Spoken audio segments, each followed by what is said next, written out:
أعوذ بالله من الشيطان الرجيم بسم الله الرحمن الرحيم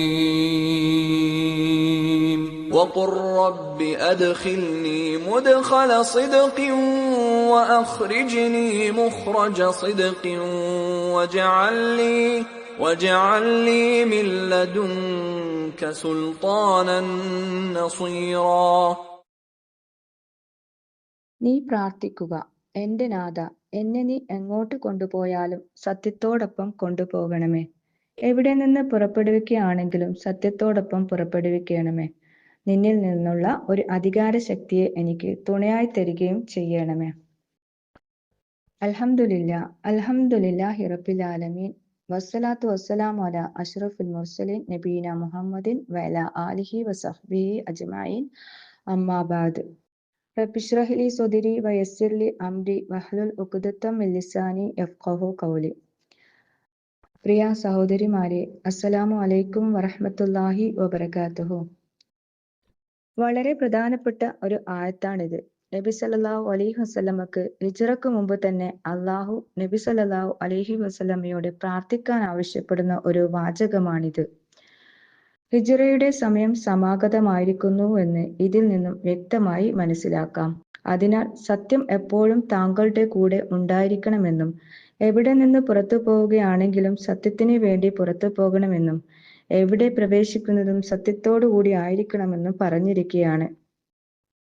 ഇവിടെ ഹിജ്റയെക്കുറിച്ചാണ് പറഞ്ഞതെങ്കിലും ദുനിയാവിന്റെ കാര്യത്തിലായാലും പരലോകത്തിന്റെ കാര്യത്തിലും ഇങ്ങനെ പറഞ്ഞിട്ടുണ്ടെന്ന് മുഫസ്സിറുകൾ അഭിപ്രായപ്പെട്ടിട്ടുണ്ട്.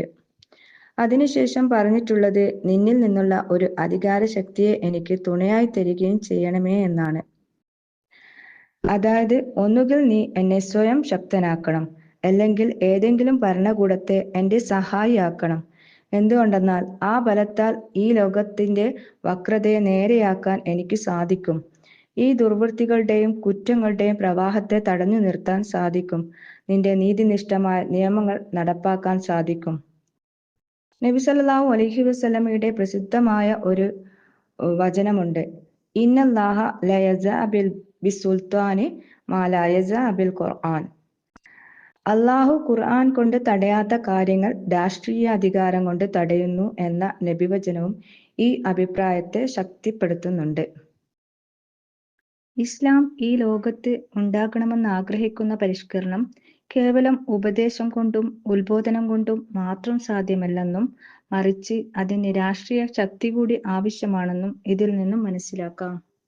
ഈ പ്രാർത്ഥന അള്ളാഹു തന്നെ തന്റെ പ്രവാചകനെ പഠിപ്പിക്കുമ്പോൾ അതിൽ നിന്ന് മറ്റൊരു കാര്യം സ്ഥിരപ്പെടുന്നുണ്ട്. അതായത് ദീൻ സ്ഥാപിക്കുക, ശരീഅത്ത് നടപ്പിലാക്കുക, അള്ളാഹുവിന്റെ ശിക്ഷാ നടപടികൾ പ്രാവർത്തികമാക്കുക എന്നിവയ്ക്ക് വേണ്ടി രാഷ്ട്രീയ അധികാരം ആഗ്രഹിക്കുകയും അത് ലഭിക്കാൻ പരിശ്രമിക്കുകയും ചെയ്യുന്നത് അനുവദനീയം മാത്രമല്ല, ആവശ്യവും സുന്നത്തുമാണ്. ഇതിനെ ഭൗതിക പൂജയായോ ഭൗതികമായ ഒരാവശ്യമായോ വ്യാഖ്യാനിക്കുന്നവർ അബദ്ധത്തിലാണ് അകപ്പെട്ടിരിക്കുന്നത്. ഒരു വ്യക്തി തനിക്ക് വേണ്ടി രാഷ്ട്രീയ അധികാരം ആവശ്യപ്പെടുകയാണെങ്കിൽ അതാണ് ഭൗതിക പൂജ. മറിച്ച് അള്ളാഹുവിന്റെ ദീനിനു വേണ്ടി രാഷ്ട്രീയ അധികാരം ആവശ്യപ്പെടുമ്പോൾ അത് ഭൗതിക പൂജയല്ല, ദൈവാരാധനയുടെ തന്നെ നേർക്കുനേരെയുള്ള താല്പര്യമാണ്. ജിഹാദിന് വേണ്ടി ആയുധം തേടുന്നത് കുറ്റകരമല്ലെങ്കിൽ ശരീഅത്ത് നിയമങ്ങൾ നടപ്പിലാക്കാൻ അധികാരം തേടുന്നത് മാത്രം കുറ്റകരമാകുന്നത് എങ്ങനെയാണ്? അതുകൊണ്ടാണല്ലോ നബി സല്ലല്ലാഹു അലൈഹി വസല്ലമ മദീനയിൽ എത്തിയ ഉടനെ ഒരു കൊച്ചു രാഷ്ട്രം രൂപപ്പെടുത്തുക ഉണ്ടായത്. ആ മദീന രാഷ്ട്രത്തിൽ ഭൂരിപക്ഷം മുസ്ലിങ്ങൾ ഒന്നുമല്ല. എന്നിട്ട് പോലും ഇസ്ലാമിക രാഷ്ട്രഘടനയിലാണ് ആ രാഷ്ട്രഘടന വന്നത്. ആ രാഷ്ട്രഘടന വന്നതിന് ശേഷമാണ് മദ്യം ഇല്ലാതിരുന്നത്, വ്യഭിചാരം ഇല്ലാതിരുന്നത്, മറ്റു പല നന്മകളും ഉണ്ടായിത്തീർന്നതും. കാരണം കേവലം ഉത്ബോധനം മാത്രമല്ല ഇസ്ലാമിനെ കേവലം ആത്മീയമായി കാണുന്നവർ ഈ ആയത്ത് പരിശോധിക്കേണ്ടതാണ്.